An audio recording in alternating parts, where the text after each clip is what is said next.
Welcome, everyone. Thank you for joining us today for another edition of our ClearPoint On Demand webinar series, where we ask neurosurgeons to share with their peers interesting cases where ClearPoint made an impact or surgical tips and tricks. Today, we will be discussing expanding neurosurgical techniques in the MRI space. My name is Kara Kittelberger, and I'm the Director of Education and Training for ClearPoint Neuro. Before we get started with our discussion, just a reminder that we will have time for Q&A at the end of the session, so please use the Q&A box to submit any questions you may have. With that, I'm delighted to be joined by Dr. Hooman Azmi, the Director of the Division of Functional and Restorative Neurosurgery at Hackensack University Medical Center. Dr. Azmi completed medical school at New York Medical College, followed by residency at Rutgers, New Jersey Medical School. After his residency, Dr. Azmi completed a fellowship in functional and stereotactic neurosurgery at the Cleveland Clinic for Neurological Restoration. In his current practice, Dr. Azmi is dedicated to providing patients with the most advanced treatment options for improved care, including minimally invasive and image-guided surgical techniques for a variety of neurological disorders. As a strong advocate for the continual integration of cutting-edge technology into his practice, Dr. Azmi was instrumental in bringing MRI-guided neurosurgical options to his patients at Hackensack University Medical Center, one of the first hospitals in the country to offer this approach. We are delighted to have Dr. Azmi share with us today his personal experience spearheading this initiative, and we hope that his expertise can serve as a useful framework for other centers interested in bringing MRI-guided options to their patients. Without further ado, please join me in welcoming Dr. Hooman Azmi. Thank you. Thank you, Kara. Good morning. Thank you for the invitation, Kara, and all at ClearPoint. I think it's a hopefully this turns out to be an interesting discussion. So let me share my screen and start our talk. You know, MRI has been really instrumental. It's been a paradigm shift in diagnosis when it came out. And also it's becoming more and more part of tools that we're able to offer for treatment options for patients. So it's a really nice time to discuss this. Here's my disclaimer. I will not read it all. It's just there for whoever's interested to read.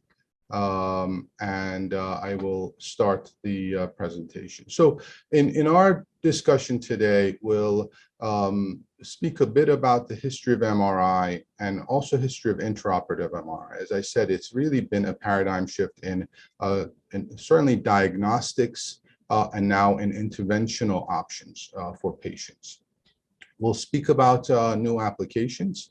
Some of you may be familiar with these, and some it may be new to you, and our own experience in developing this program. We'll discuss the patient breakdown, you know, what we've been able to accomplish, and our stages of development of the program. And ultimately, we'll spend some time in discussing how would you go about designing an interventional suite, basically based on our experience. We can share the good and bad of it with you. So let's start. So I think perspective is always important, and just a historical perspective. So this is a paper from 1961 demonstrating the latest and greatest in neurodiagnostics. This is a ventriculogram, contrast ventriculogram, where either air or contrast was injected into the CSF spaces.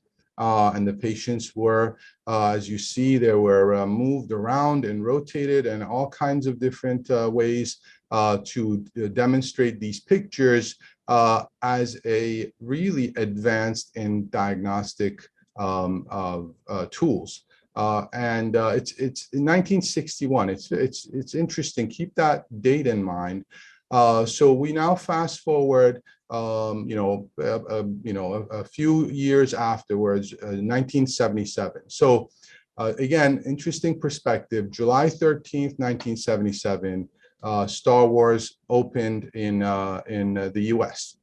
And that weekend, I think they grossed about $6.2 million. And as you all, there's no one that has not heard about Star Wars. It's really has been a historical, really a cultural edition. But interestingly, only 10 days before that event, probably unbeknownst to most of those who went to see Star Wars, another really historic event occurred. That's this. This is the first image of a human body by MRI, obtained on July 3rd, 1977. And that really was also very historically important in the world of medicine, and particularly in imaging and neurosurgery. And the two main developers of that, Raymond Damadian and Paul Lauterbur. Raymond Damadian was at State University of New York in Brooklyn, and Paul Lauterbur at that point was at State University of New York at Stony Brook, my alma mater. I went to college there, they're collaborative, but also independently reached to the same technological advance. And here is the picture of the first MRI in the basement of SUNY downstate. There's Dr. Damadian and his associates. Really, beginning of a real paradigm shift in how we treat patients. How momentous was that in a decade later, here's Raymond Damadian receiving the National Medal of Technology and Innovation from President Reagan. A few years after that, Paul Lauterbur receiving the Nobel Prize in Medicine in 2003. I mean, really, this advance was really recognized outside of the world of medicine. But also some other interesting tidbits. So the medal, the Nobel Prize was given to Paul Lauterbur and Peter Mansfield, an English scientist that was also instrumental in developing some of the algorithms. But here we are. We have a picture of Dr. Damadian, and he is nowhere on the Nobel menu. Interestingly, just another historical tidbit. So he was very upset about it, and he actually took full-page advertisements in major journals. This is New York Times. He also did it in Washington Post, really expressing his distaste at at not being included in the Nobel Prize. So a little bit of controversy regarding MRI. But that's historical. So in our discussions today, we'll go through the decades that have occurred after the development of MRI. So the 70s and 80s, really development of MRI, you saw here the picture that we saw, and really in a short a few decades from that picture. This is, by the way, one of the associates. He doesn't look too happy being the first volunteer, and I guess that's a picture of his lung, because this coil is around him. But going from that pixelated image to an unbelievably exquisitely detailed picture of the brain, where really it's replacing almost gross dissection, how beautifully we can see parts of the anatomy, not just neuroanatomy, but all parts of the body. And that really occurred in a short 2 decades. So the next 2 decades really are concentrated on developing applications in MRI, in neurosurgery for MRI. And as MRI imaging advanced, such as functional imaging, imaging vasculature and so forth, neurosurgery started to look for utility of this technology. And mostly that is in brain tumors, and we'll see some of that. But that was the beginning of neurosurgical utilization of MRI intraoperatively. And then the later decade was concentrated on really two parallel processes. One is significant advances in imaging technology and in technology that utilized MRI, and and we'll talk about that. And also at the same time, progress in therapeutics.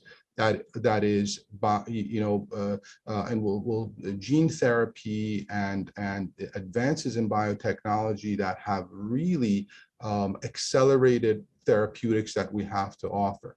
And these processes happen independently, and really it presents us now with the ability to utilize MR technology in ways that were impossible before.